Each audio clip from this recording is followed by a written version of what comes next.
A pretty girl is like a melody. A pretty girl. Think of a pretty girl, talk of a pretty girl, or see a pretty girl, and you think of that master showman, Florenz Ziegfeld. Tonight, in presenting the first of the series of radio productions, the Ziegfeld Radio Show, we are fortunate in having with us Mr. Ziegfeld himself, the man who glorified the American girl. These programs come to you with the compliments of Chrysler Motors, manufacturers of Plymouth, DeSoto, Dodge, and Chrysler, glorifiers of the American car. These automobiles, like Ziegfeld's girl, suggest the last word in style, in smartness, in beauty of line and color. But let's turn to the great showman, the man who sought and found beauty and talent on the farms of the West, in the mills of New England, on the plantations of the South, in department stores, offices, schools, in every part of this old republic. Just look at the list of the famous who started their spectacular career under the banner of Ziegfeld. Billy Dove, Marion Davies, Nancy Carroll, Dorothy McHale, Ina Clare, Mary Eaton, Merlin Miller, Gloria Swanson, Joan Crawford. But the list of Ziegfeld Follies beauties could be extended indefinitely. Now let's turn the pages of the Ziegfeld program. Let's recall some of the scores of his many follies. Of Showboat, Riorita, Kid Boots and Sally, The Three Musketeers and Whoopee, and all the rest, including his latest success, Hotshot. Great shows, every one of them. They combine glamorous beauty, unforgettable music, and great fun. And oh, what a list of stars. Who'll ever forget Will Rogers or Eddie Cantor? Ed Wynn, Fanny Bryce, Mary Lewis, Ray and Johnny Dooley, W.C. Fields, Louis Velez, Burt Williams and Jack Donahue, or Raymond Hitchcock and Van and Skank, Burt Law, Leon Earl, Eddie Dowling and Nora Bayes, Ruth Edding, Dennis King, Helen Morgan or Paul Robeson, Frank Tinney, Burt Wheeler and Bob Woolsey, George White and Buddy Rogers. Doesn't it read like the blue book of the American theater? But the show is ready. Here's the first leaf out of the Ziegfeld scrapbook of memories. So let's lift up the curtain for the millions listening in. Good luck, Mr. Ziegfeld. Let your radio show begin. What a night, and oh, what an audience. Now the overture is over. Shh, the curtain's going up. The program says the first number is Memories. Look, here's Eddie Dowling. Ladies and gentlemen, welcome to the Ziegfeld Radio Show, brought to you by Chrysler Motors. Let's begin by recalling a thrilling moment in the Follies of 1919. It's the debut of a boy out of a Brooklyn church choir, a handsome youth with the voice of an angel. Oh, I can see him now. And what a gorgeous stage setting. A garden of nodding tulips. A great windmill is slowly turning, and in the wings waiting for his cue is that same young man. Go on, John, they're waiting for you. There's a place that I know where the sweet tulips grow. There is someone I love to see. In the sweet tulip time with her tulips to mine, just caressing, pressing tenderly. And in each every kiss there's an ocean of bliss, and the wedding bell soon will chime. And I'll build her a nest, and I hope we'll be blessed with a sweet darling baby. And there may be more, maybe, every year just that tulip time. There's a place that I know where the sweet tulips grow. There is someone I love to see. In the sweet tulip time, with her tulips to mine, just caressing, pressing tenderly. And in each every kiss, there's an ocean of bliss, and the wedding bell soon will chime. a nest, and I hope we'll be blessed with a sweet darling baby, and there may be, Lord, maybe, every year just that to live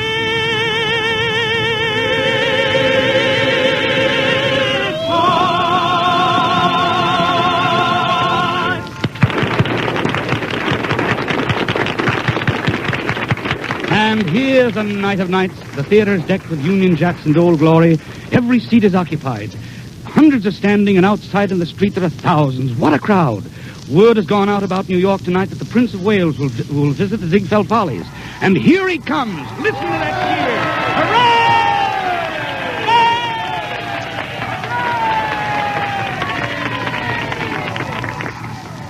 The Prince is bowing and smiling from a stage box. Listen to that crowd.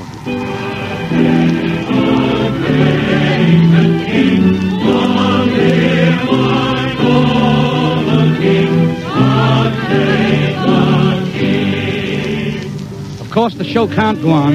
Meanwhile, an usher is taking backstage a request from the Prince. Imagine the thrill that this pop-eyed youngster from New York's East Side gets when he receives a royal command to sing for the future King of England, and there he goes! She's got a dog and cat, a great big picture hat. All the boys just call her baby. She's got a dainty style, such a baby smile, the kind that makes you want to stick around a while. She's got those dreamy eyes, every time she sighs, you'd forget your family. The other evening in the cabaret we spent, when I saw the check, I thought it was the rent. But when the waiter came, she simply signed her name. That's the kind of a baby for me. She's got a dog and cat, a great big picture hat. All the boys just call her baby. She's got that haughty stare, her eyes say don't you dare. Her smile says come and kiss me dearie, I don't care. She's got those dreamy eyes, every time she sighs, you'd forget your family. Last night I said my bankroll is an awful wreck. She tossed $1,000 alimony check. She said, now wait, don't tweet, I get them twice a week. That's the kind of a baby for me.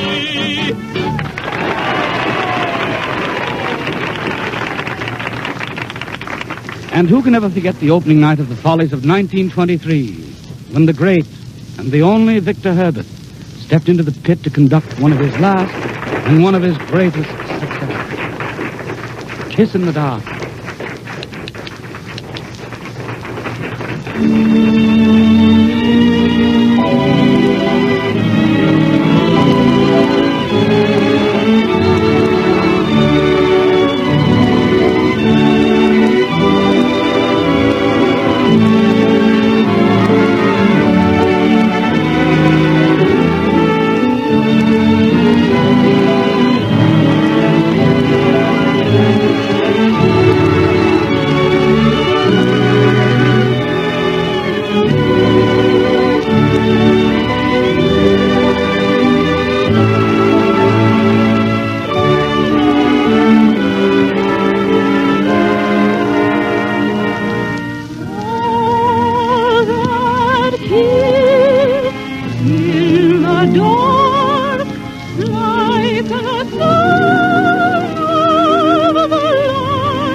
Shakespeare's phrase, the music of the spheres, might well be applied to the flood of music that radio pours into the air daily and nightly. Perhaps the song we've just heard reached the ear of Victor Herbert in some far sky corner. Surely he can never die so long as there is a heart that thrills or a soul that sings to the immortal melodies he left behind. And now the scene shifts to the 1921 Follies. We are down under a bridge in the heart of New York's tenement district. Above us the blue sky, that deep, vibrant blue that comes only from the brush of Joseph Urban, the man who created a wealth of lovely pictures to serve as background for the stars of the Follies. Children are dancing about the hurdy-gurdy man. Hear them laughing and playing, what a happy, chattering throng of each side of it. But on the porch steps at one side sits a lad who of all that gay motley crew is sad and dejected. And he may well be unhappy, for his sweetheart, Sally O'Brien, the belle of the alley, has won a beauty contest. And with it a contract to appear in the new Ziegfeld Follies. This is the day she leaves the alley for Broadway. Listen to the Clancys, the Dugans, and the Sullivans bid her Godspeed and success. So long, Sally. Goodbye, Sally. Goodbye. So long, Sally.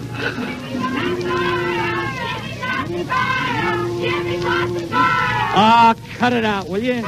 Is there anything funny about a fella feeling bad because his girl's going away? Oh, she's only gone to Broadway, Jimmy. She'll be back. No, she won't. She's going with them Follies. That means big money and success. No, sir, she'll never come back. Park Avenue is the nearest she'll ever get to our alley again.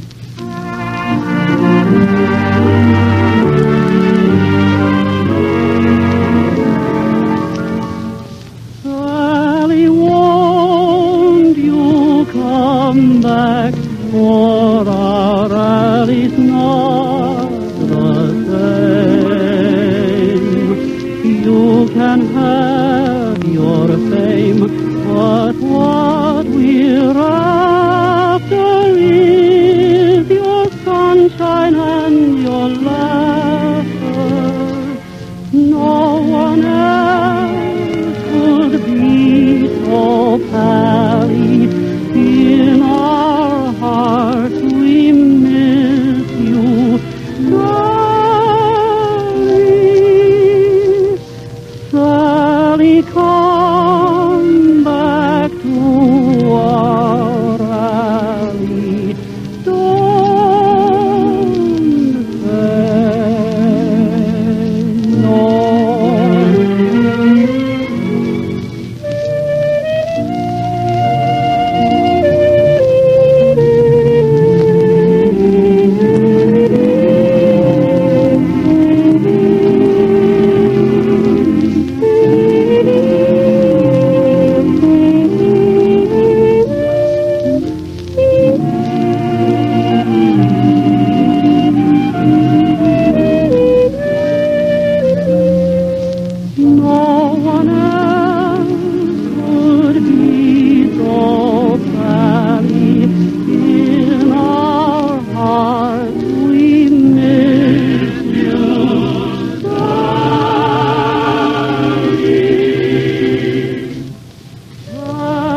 Come back to our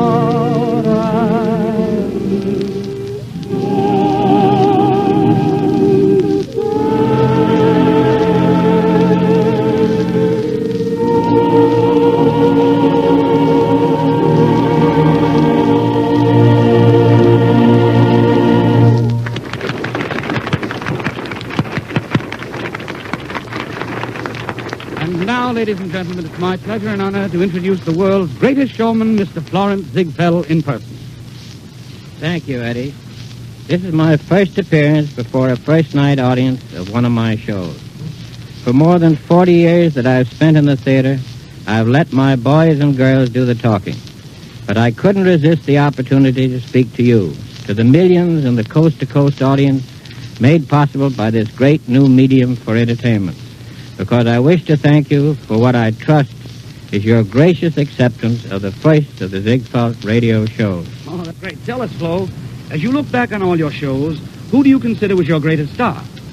I guess my favorite star at any time you ask me is the star of my latest show. Well, that's fine. And who was that star this time? She's in my new show, Hot Shot, at the Ziegfeld Theater here in New York. That little ball of fire, Lupe Velez. Oh, and here's Lupe herself, with Al Goodman, conductor of our orchestra, here in the studio, and also at the Ziegfeld Theater. You'd think this Loopy was a girl you couldn't shake a stick at. Oh, but she isn't. Al Goodman does it in the pit at every performance of Hot Cha and gets away with it. You talk to her, Al. She's looking at me with those Mexican eyes, and I'm afraid. Tell me, Loopy, do you miss the movies? At first I did, but now it's exciting. I love it. You mean the stage? I mean Mr. Ziegfeld show, Hot Cha. The wonderful audiences, the beautiful Ziegfeld girls, the scenery, Bert Lau, who is so funny, and the applause. We don't hear that applause in the movies. And it is very grand to see all those sweet people who like me in pictures and who are now so kind to me on the stage. Apparently you like being a Ziegfeld star. It is a great honor. Suppose I sing a song for all my good friends of the radio. One of my songs from Hot Cha. Good enough. Boys, let's have Conchita. I just want to be Conchita without a true love, just a new love every day. Then be on my way to the next one. I admire, my love is fire. Many men have learned they'd be burned if they play with Conchita. Why should I sit at home and worry about some charro? Oh, retoriador. Once I used to do it, but not anymore. Do they love me because they think I'm wise? No, they love me because I make the ice and do that. Tra-la-la-la, tra-la-la-la, tra-la-la-la-la. Do they ask me to be a sweet coquette? No, they ask me to shake my castañet and do that. Tra-la-la-la, tra-la-la-la, tra-la-la-la-la. They don't care if I can cook tamales or chili. Oh, golly, it's silly. I go like this, I go like that. They throw the heels, they throw the hat, which means in Mexico they love me so. Do they want me because they seek romance? No, they want me to go into my dance and do that. Tra-la-la-la, tra-la-la-la, tra-la-la-la, tra-la-la-la. Tra-la-la-la-la, tra-la. Do they love me because they think I'm wise? No, they love me because I make the ice and do that. Tra-la-la-la, tra-la-la-la, tra-la-la-la-la. Do they ask me to be a sweet coquette? No, they ask me to shake my castañet and do that. Tra-la-la-la, tra-la-la-la, tra-la-la-la-la. They don't care if I can cook tamales or chili. Oh, golly, it's silly. I go like this, I go like that. They throw the heels, they throw the hat, which means in Mexico they love me so. Do they want me because they seek romance? No, they want me to go into my dance and do that. Tra-la-la-la, tra-la-la-la, tra-la-la-la, tra-la-la-la, tra-la-la-la, tra-la-la-la, la-la.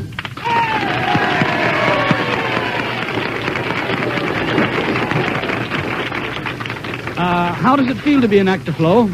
Believe me, Eddie, I'm going to keep right on being a producer. Oh, you shouldn't feel that way. There's a great audience out there listening to you. Maybe you're right, but they're out there instead of here.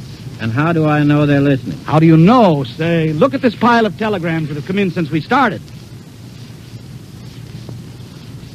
That's fine. All of those friends of mine. But there's only one person in the world I can depend on to tell me the truth.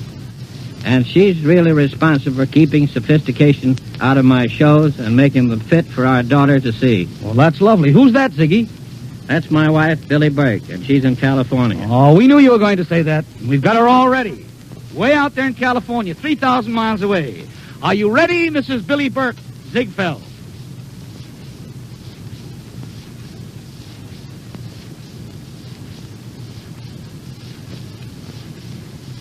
I can't tell you how good it is to hear you, Flo.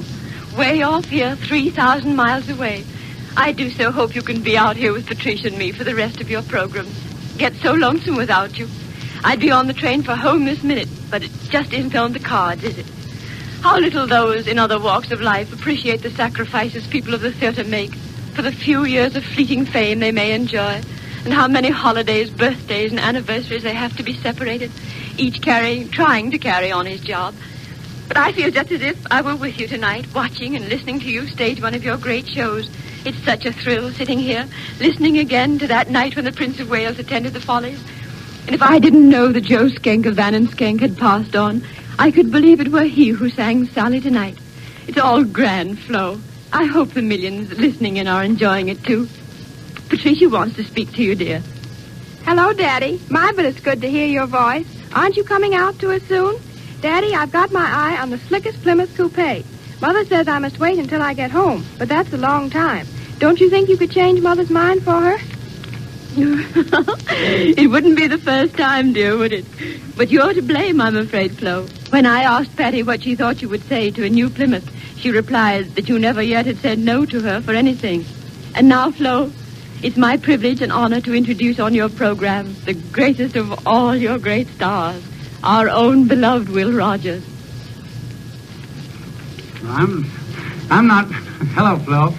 I'm not really on this thing, but I just come down here to pay my respects to Mr. Florenz Ziegfeld. Had there been no Ziegfeld and no Follies, I would today have been 12 miles north of Claremore, Oklahoma, plowing for corn, slopping the hogs, running my own still, and knocking the Republican Party, as that is considered one of the chores in my country. It's since become universal. I started with the old Follies, you remember, Flo, in 95. It was in a sketch. Fanny Bryce and Eddie Cantor, Bert Williams, and W.C. Fields were doing, and they needed a baby in the part, and they carried me on. I was nursing on a milk bottle, and they had replaced the milk with gin. Oh, it was a big laugh. The joke was on everybody but me. I know the Follies better to do this Chrysler outfit. My daughter's got an old one, but its steering wheel don't work any too good, and it keeps going in a circle. But that's not bad. As long as she's going in a circle, I know she's not getting very far from home. Hey, by the way, that might be the salvation of the automobile industry, is to make them all go in a circle. You know, Mr. Ziegfeld, he picks out the most beautiful. He sent, from every corner of the world, he gets sent there to Oklahoma to get me. The critics raved over me when I first went into New York, said they never had seen such features. Said I was different. Ziegfeld, Flo, you not only glorified the American girl, but you put enough clothes on her to make people want to see her. Mr. Ziegfeld has produced the most wonderful shows year after year of any producer the theater has ever had. Every man that flies the ocean from now on will always be just an imitation of Lindbergh. And every musical show that's produced is just an imitation of Ziegfeld. Flo, I hear you've been sick. Don't die. We need you. And if you are going to die, don't die till you will Mrs. Rogers and I, your daughter, Patricia. Goodbye, Flo. Good luck to you. Thank you, Mr. Rogers. Now our show is nearly over. We must have a big finish, just as every Ziegfeld show has. What would you say, Flo, is the biggest one you ever staged? No difficult to answer that one, Eddie. It was the finale of Rio Rito. Rio Rito? All right, then. Let's have it. Go into it.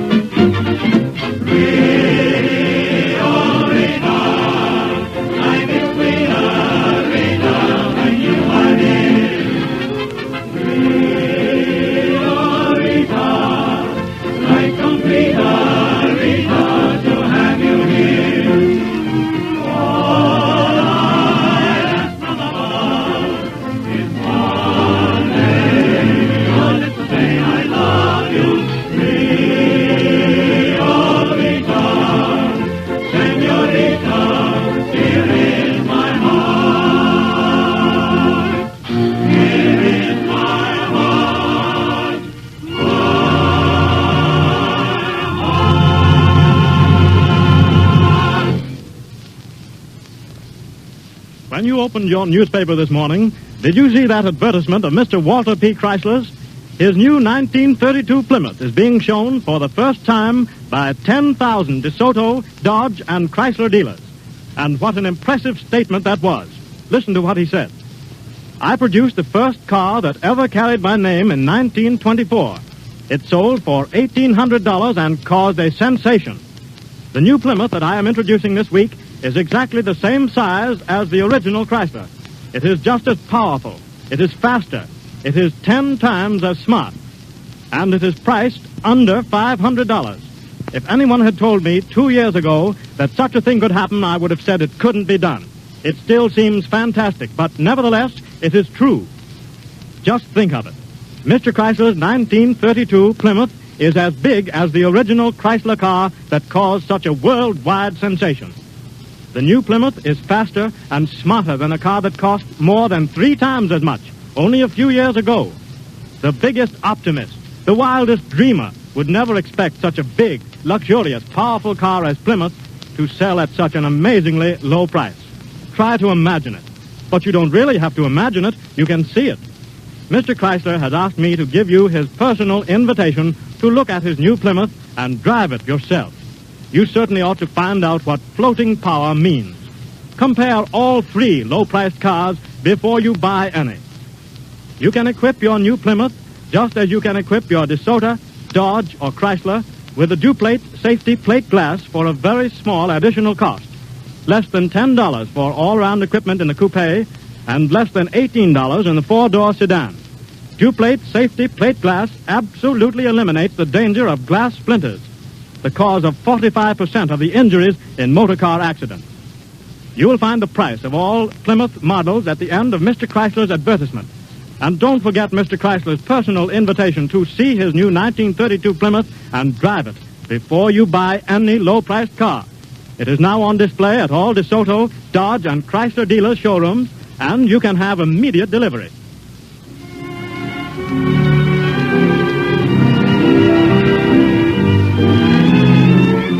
Now, ladies and gentlemen, of our first Ziegfeld radio show of the year, we invite you to be our guest again on next Sunday evening at 8 o'clock, when we promise you just as many tremendous surprises as we gave you tonight. And we do hope that you listen in. In the meantime, good night until next Sunday at 8 p.m. In your memory, by morning, night, and noon, she will leave you, and then come back again. A pretty girl is just like a pretty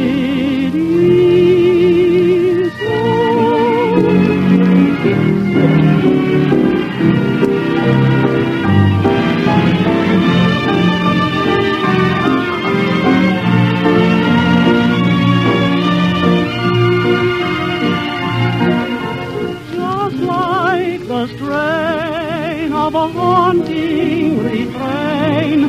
She'll start upon a marathon and run around your brain. You can't escape. She's in your memory by morning, night, and noon. She will leave you and then come back again. Conchita from Hotjar was presented by special permission of the copyright owners.